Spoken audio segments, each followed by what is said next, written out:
प्रिय विद्यार्थियों, राजनीति विज्ञान की डिजिटल क्लास में आप सभी का स्वागत है।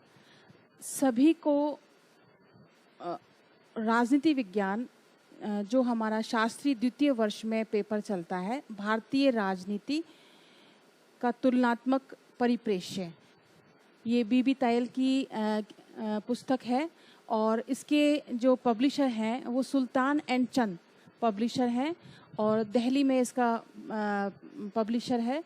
ये पुस्तक आपको कहीं से भी अगर मिल जाती है तो आप परचेज कर सकते हैं, नहीं तो इस वीडियो के माध्यम से आप नोट्स ले सकते हैं। आज शास्त्री द्वितीय वर्ष में जो प्रथम वर्ष के विद्यार्थी प्रवेश पा चुके हैं, वे विद्यार्थी आज प्रथम अध्याय पढ़ेंगे, भारतीय राजनीति के अध्ययन के विभिन्न उपागम। तो भारतीय राजनीति क्या होती है, भारतीय राजनीति क्या है और इसके उपागम क्या हैं, इनके बारे में हम संक्षिप्त चर्चा करेंगे। सबसे पहले हम राजनीति का जो सामान्य अर्थ लिया जाता है बोलचाल की भाषा में, वह क्या है, इसके बारे में हम जानना चाहेंगे। देश और काल, देश और काल के अनुसार राजनीति की अवधारणाएं बदलती रहती हैं। जैसा देश होगा, जैसा समय होगा, राजनीति अपना अर्थ, अपना स्वरूप बदलती रहती है। इसमें यूनानी विचारक हैं प्लेटो और अरस्तु, वो राजनीति को नैतिक मूल्यों के संदर्भ में देखते हैं। प्लेटो और अरस्तु हैं, वो राजनीति को नैतिक मूल्यों के संदर्भ में देखते हैं और उनके अनुसार राजनीति का संबंध संपूर्ण सामाजिक जीवन से है। संपूर्ण सामाजिक जीवन में क्या आता है? परिवार आता है, शिक्षा संस्थाएं आती हैं, न्याय आता है, कानून है, मजहब है और सरकार है। ये क्या क्रियाएं प्रतिक्रियाएं करती हैं, उनके माध्यम से हम जो क्रियाएं प्रतिक्रियाएं होती हैं, उनके माध्यम से हम बता सकते हैं कि यह राजनीतिक क्रिया प्रतिक्रियाएं हैं। इसके अलावा हम अगर बात करें भारतीय राजनीतिक चिंतकों की, जिसमें नाम आता है बृहस्पति का, शुक्र का, कौटिल्य का, इन्होंने राजनीति को राजधर्म और दंडनीति कहा है। हमारे प्राचीन भारतीय राजनीतिक विचारक कहते हैं कि राजनीति क्या है? राजनीति राजा का धर्म है। और राजा का धर्म क्या है बच्चों?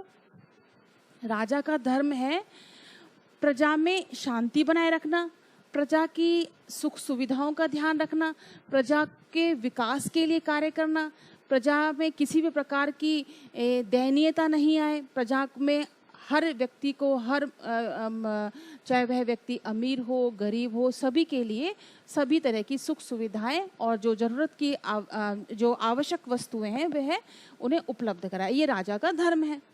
और राजा का धर्म है, इसके साथ ही एक दूसरा शब्द भी यूज किया गया है जिसका नाम बताया है दंडनीति। दंडनीति किस अर्थ में है विद्यार्थियों?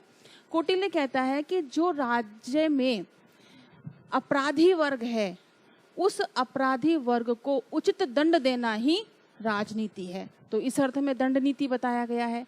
अब बृहस्पति, शुक्र, कौटिल्य हमारे इतने भारतीय विद्वान रहे हैं, विचारक रहे हैं, जिनके आधार पर आज भी राजनीति में उनके विचारों को उपयोग किया जाता है। अब इसके बाद कौटिल्य का एक अपना ग्रंथ है अर्थशास्त्र। अर्थशास्त्र कौटिल्य का ग्रंथ इकोनॉमिक्स नहीं है।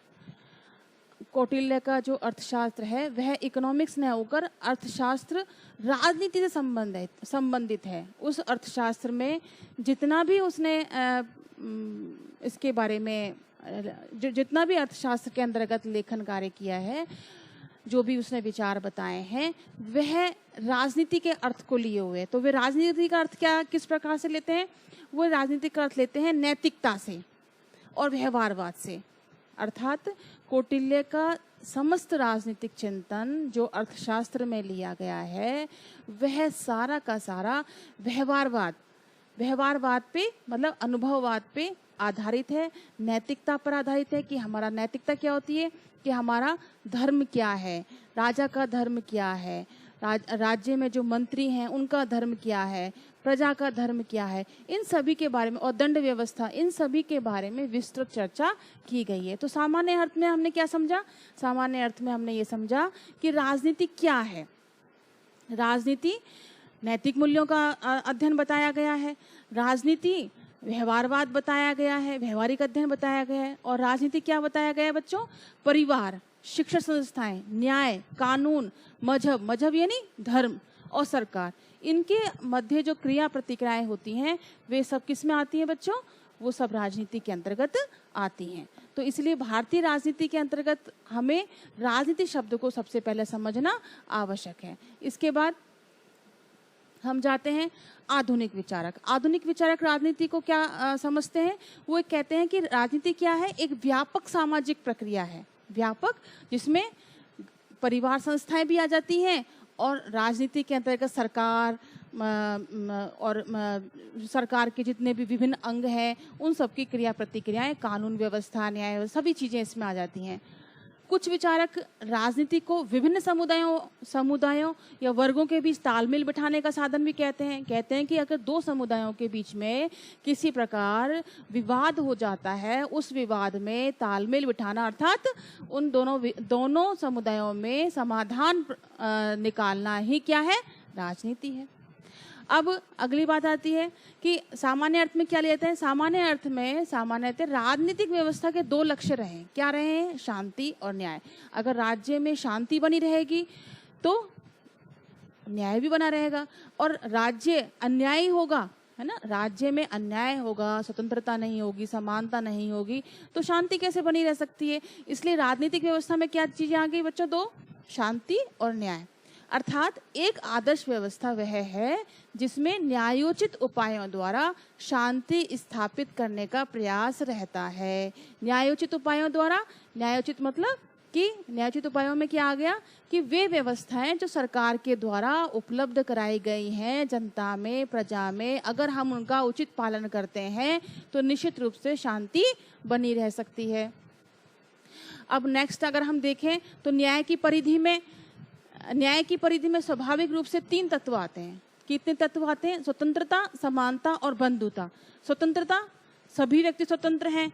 कौन से सभी व्यक्ति? जो प्रजा में रहते हैं, किसी भी धर्म, जाति, भाषा, संस्कृति, लिंग के आधार पर सबको समान माना गया है, सबको स्वतंत्रता प्रदान की गई है। समता यानी सभी वर्ग के लोग, सभी धर्म के लोग, सभी समान है। बंधुता यानी भाईचारे से हम रहते हैं।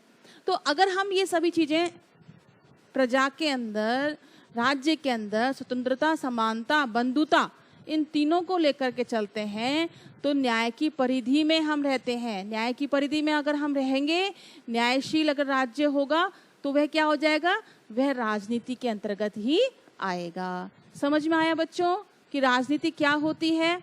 अब इसके बाद हम मेन अपना जो हमारा पाठ है उपागम, है ना, भारतीय राजनीति के अध्ययन के विभिन्न उपागम। तो भारतीय राजनीति हमने समझ लिया, राजनीति समझ लिया, भारतीय राजनीति विचारक राजनीति के बारे में क्या कहते हैं वो हमने समझ लिया। अब आता है उपागम। उपागम बच्चों क्या होता है? उपागम होता है एक दृष्टिकोण, है ना, देखने का एक नजरिया देखने का एक नजरिया। अब नजरिया क्या बताया इसमें? सामान्य अर्थ में उपागम का अर्थ किसी तथ्य या घटना, परिदृश्य को देखने और उसकी व्याख्या करने का हमारा तरीका क्या है, ठीक है।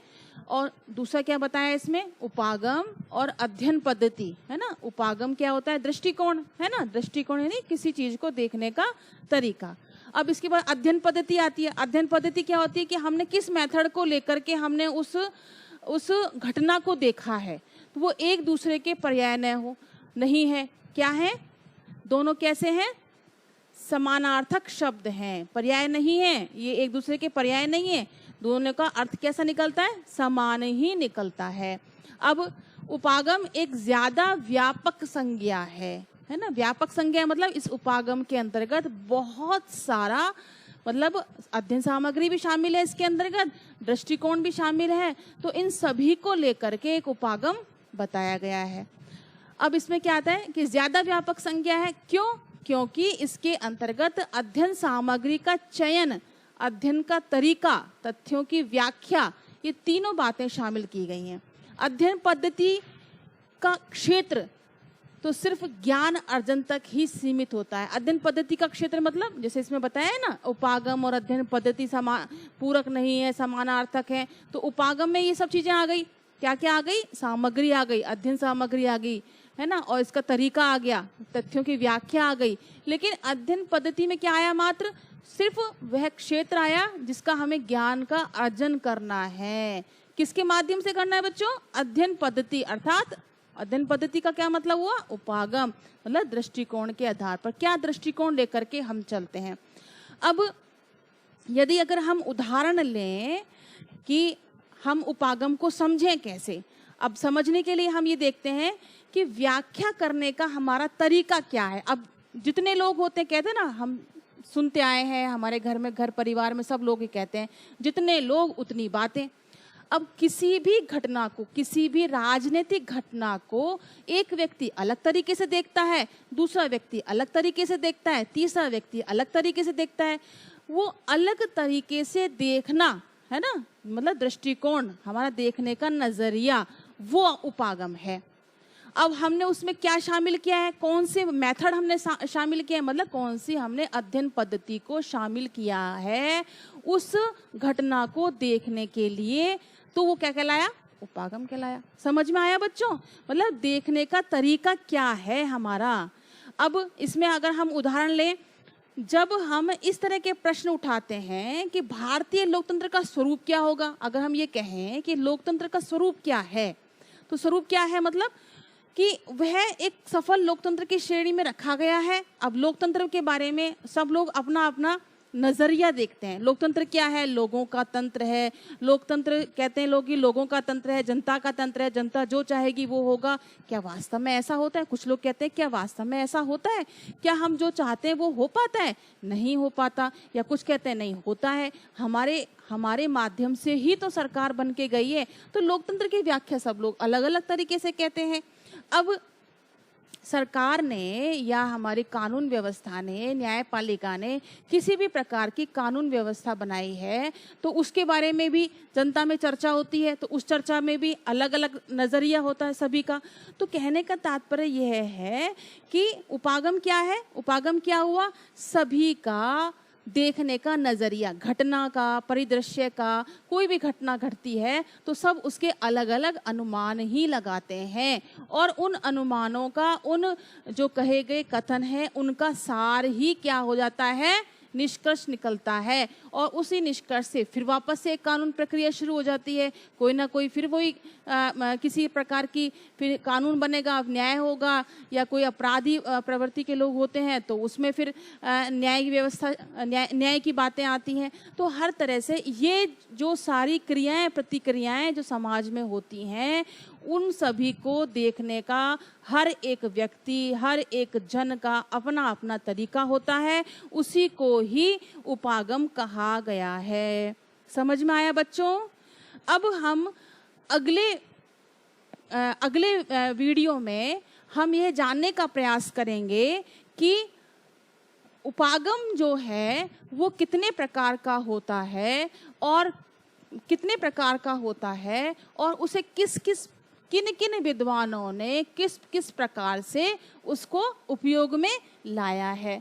तो इसका हम अगले वीडियो में इसको कंटिन्यू करेंगे। धन्यवाद।